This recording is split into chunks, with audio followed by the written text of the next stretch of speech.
Assalamualaikum warahmatullahi wabarakatuh. Apa kabar anak-anak semuanya? Semoga kita selalu diberikan kesehatan oleh Allah Subhanahu wa Ta'ala ya. Nah, anak-anak, hari ini kita kembali belajar pelajaran ilmu hadis. Walaupun kita belum bisa bertemu di dalam kelas, Ibu harap kalian tetap semangat ya. Yuk langsung saja kita mulai belajar dan jangan lupa untuk berdoa terlebih dahulu.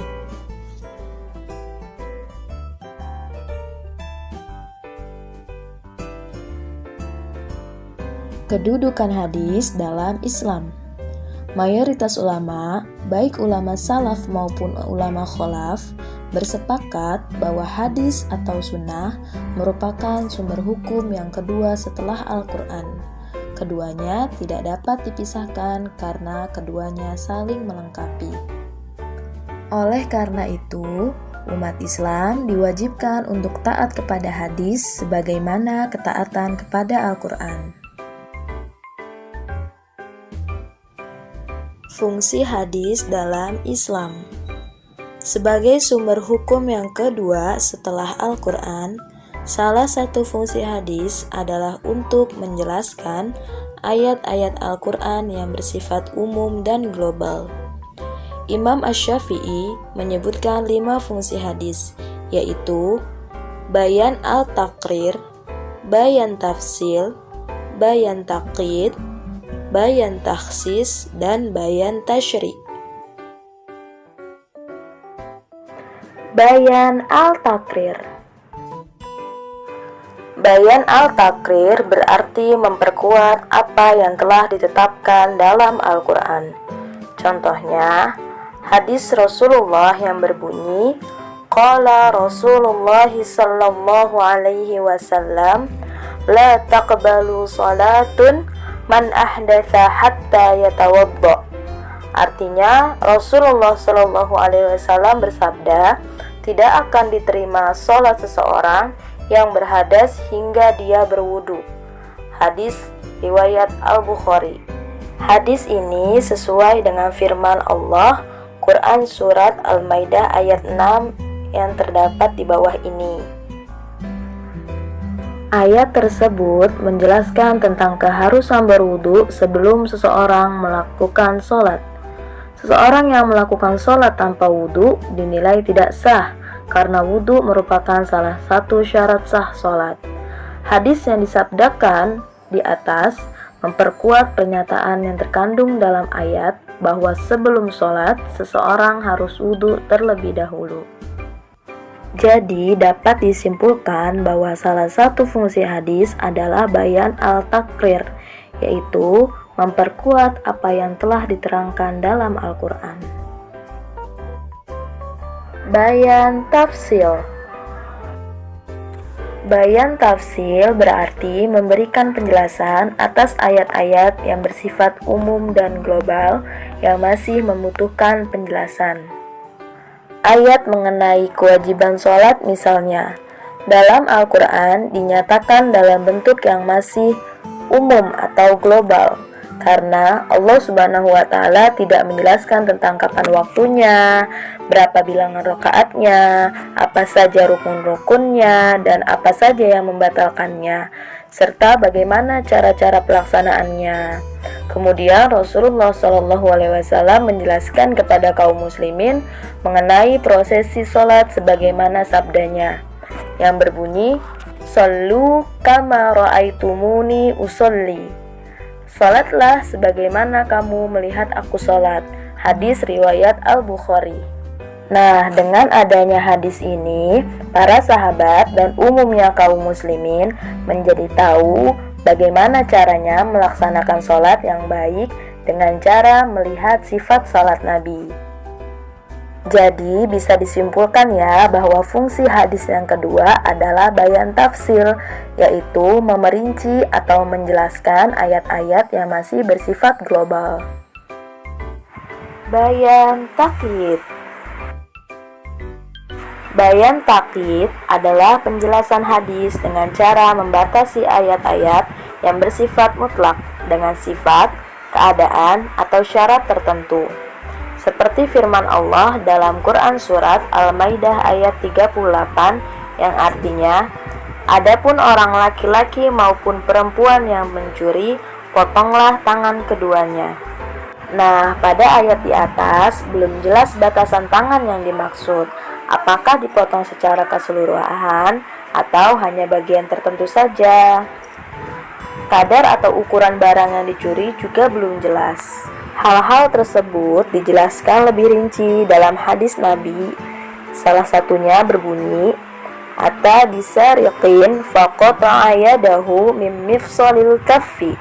Artinya, Rasulullah didatangi seorang dengan membawa pencuri, maka beliau memotong tangan pencuri dari pergelangan tangan.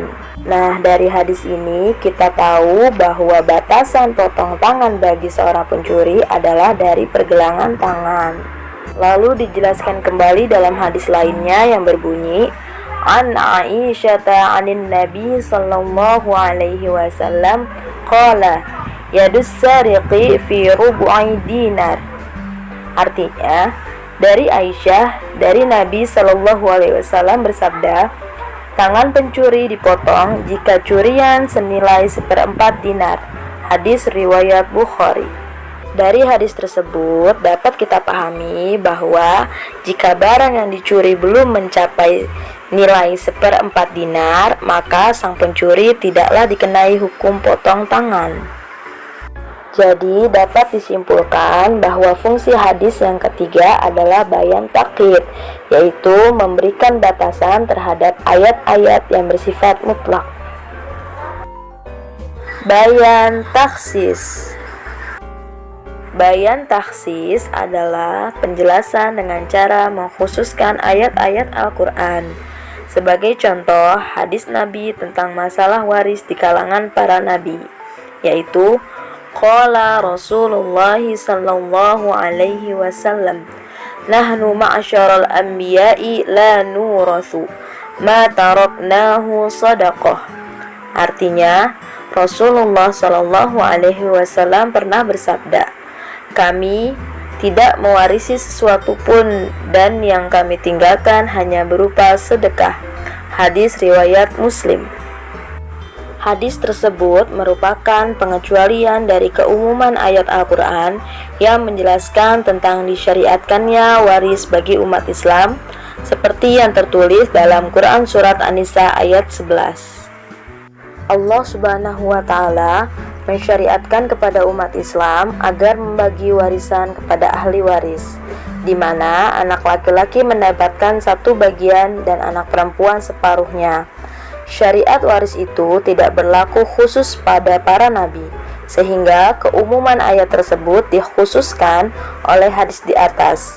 Dengan kata lain, secara umum mewariskan harta peninggalan wajib kecuali bagi para nabi. Dapat disimpulkan bahwa fungsi hadis yang keempat adalah bayan taksis, yaitu penjelasan dengan cara mengkhususkan atau mengecualikan ayat-ayat Al-Quran. Bayan tashri. Bayan tashri adalah penjelasan hadis yang berupa penetapan suatu hukum yang tidak didapati nasnya dalam Al-Quran.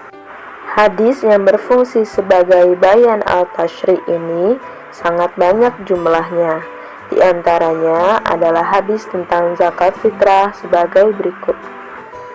Ani Ibni Umar anna Rasulullah sallallahu alaihi wasallam farada zakat al-fitri min Ramadana 'ala an-nasi sa'an min tamrin aw sa'an min sya'irin ala kulli hurrin aw 'abdin aw dzakarin aw unsa minal muslimin. Artinya, dari Ibnu Umar bahwa Rasulullah Shallallahu Alaihi Wasallam telah mewajibkan zakat fitrah di bulan Ramadan atas setiap orang muslim, baik itu dia merdeka atau hamba, laki-laki atau perempuan, yaitu 1 sok kurma atau 1 sok gandum.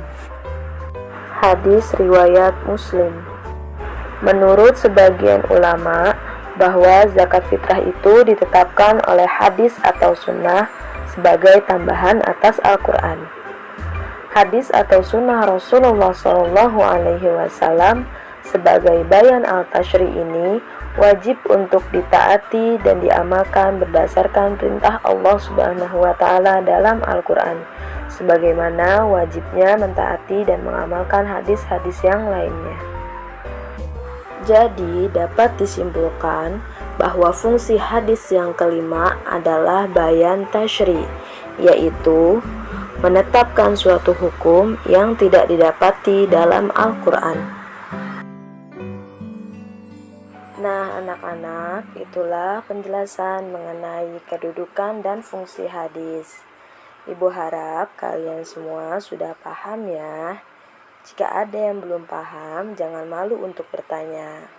Selesai sudah pembelajaran kita hari ini. Mari kita ucapkan hamdalah bersama-sama. Alhamdulillahirabbil alamin. Sampai berjumpa di pertemuan selanjutnya. Wassalamualaikum warahmatullahi wabarakatuh.